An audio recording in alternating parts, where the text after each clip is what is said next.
Hello and welcome to iGCSE Success. And if you're new here, a big hello to you. I'm an English teacher and I post content here on YouTube to prepare students for their Cambridge First Language English exam. And if that sounds interesting to you, be sure to check out my previous videos where I break down a number of the core skills needed to succeed with First Language English. So I wanted to jump on here and do a short video giving you a little bit of advice on how to prepare for the last question of paper 1, which is commonly known as the directive writing question or the extended writing response. And if you stay until the end, I'll also be showing you how to write an effective opening to a speech, as well as discussing a number of persuasive techniques you should consider using in your directive writing task. So without further ado, let's get on with today's video. Now, my golden nugget of advice is to put any practice papers, past papers to one side until you feel you are ready. I get so many messages and comments from students all around the world asking me, how do I start? I'm confused. I don't get the directive writing question. You certainly do not start by downloading the 2020 specimen paper and just giving it your best shot. The directive writing question is worth 25 marks. And without a doubt, it is the most challenging question of the paper. Too often I hear stories of teachers teaching to the test, and this is worrying. Before attempting a directed writing question or any past paper for that matter, you need to be confident with all aspects of non-fiction writing. Ask yourself, are you able to write in all of the 7 text types which could possibly come up in the exam? And if the answer is no, practice papers is a kind of cart before the horse situation. Now, when I introduce the first language course to my year 10s every single year, I often start with non-fiction writing. And many times this is a kind of refresher. We often think about how we can engage or hook the audience straight away, how we can carefully construct openings which show a clear awareness of audience and purpose, which brings me nicely onto the next part of this video, and that is how to write an effective opening. So that's enough of me rambling. Let's take a look at an opening to a speech and what stylistic choices have been made to hook the reader or listener in this case. Hi guys, what you are looking at now is a question I have given to my students in the past, simply to practice persuasive writing, and I guess being able to write for different audiences and purposes. Remember, the first thing we need to establish is the tap, okay? The type, the audience, and the purpose. And of course, we are being asked, or my students were asked, to write a speech, the audience, pupils, and the purpose is, of course, to persuade. And I'm just going to highlight those things. There we go. And the task was this. Mobile phones are a distraction. They should be banned in all schools and colleges.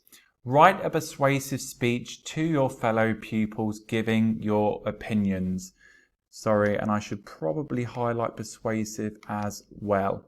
So with a non-fiction task like this, we want to carefully craft our writing to ensure it appeals to our target audience. Okay, we are writing a speech to be delivered to pupils.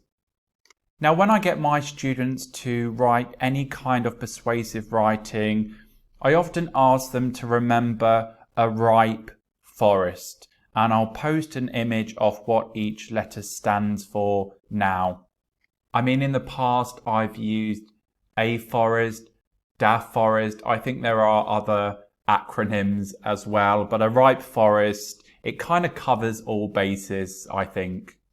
And of course, it's certainly something to think about if you are, say, given a persuasive task for your directed writing task.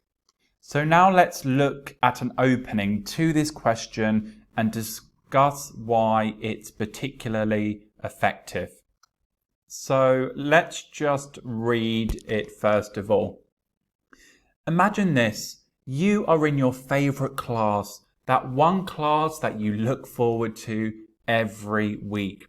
Your teacher is expanding your horizons and taking you on the most enthralling educational journey. Then, out of the blue, the ear-piercing tones of One Direction invades the classroom.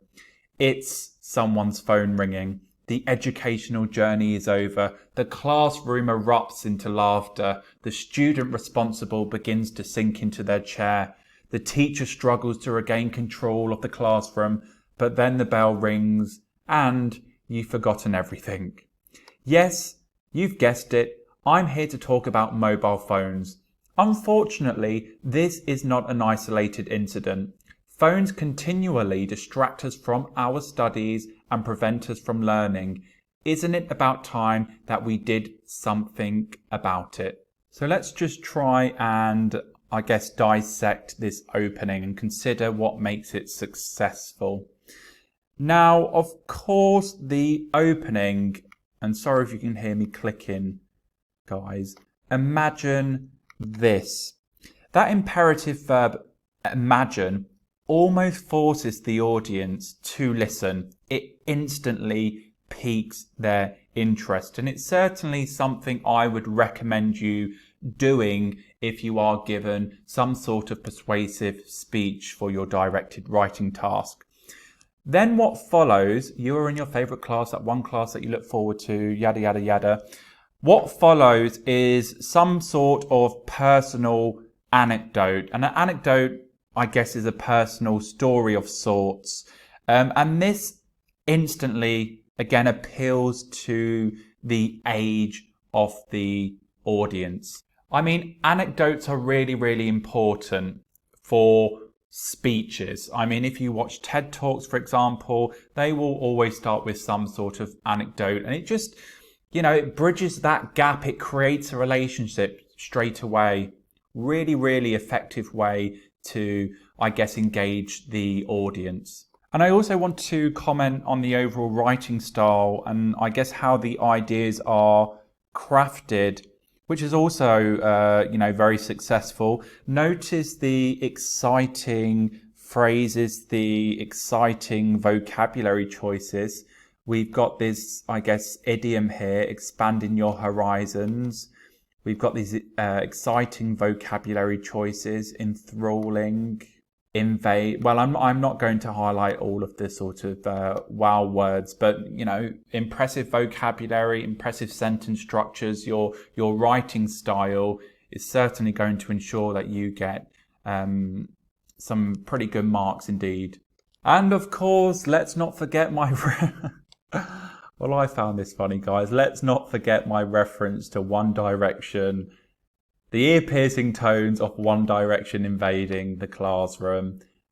I mean, arguably, it might be humorous to some. Depending on your audience, humor, sarcasm are also, quite effective ways to engage with your audience. There's also this effective chatty style throughout. Note the yes, you've guessed it. I'm just going to highlight that. Yes, you've guessed it. I guess, these kind of phrases are very indicative of a speech of this sort. And of course, we've got a variety of sentence structures. We've got sort of shorter sentences. We've got some complex sentences. We've got some adverb starters there. Again, think about your writing style. I know it is a speech, but some examiner is going to be marking it. And let's not forget the rhetorical question at the end, which again is a really effective way to keep the audience engaged, getting them to think about the subject matter straight away, reeling them in. Now, obviously, this is not a directed writing task, but if you are given a persuasive speech of sorts for a directed writing question, these are the kind of things you want to be thinking about and considering putting into your directed writing response, right? It's 7 minutes. I'm going to shut up now. I hope it's been useful. Thanks, guys. And that's all from me today, guys. I hope this video has been useful. As always, if you have any questions, do leave them below and do not forget to hit that subscribe button. Until next time, bye-bye.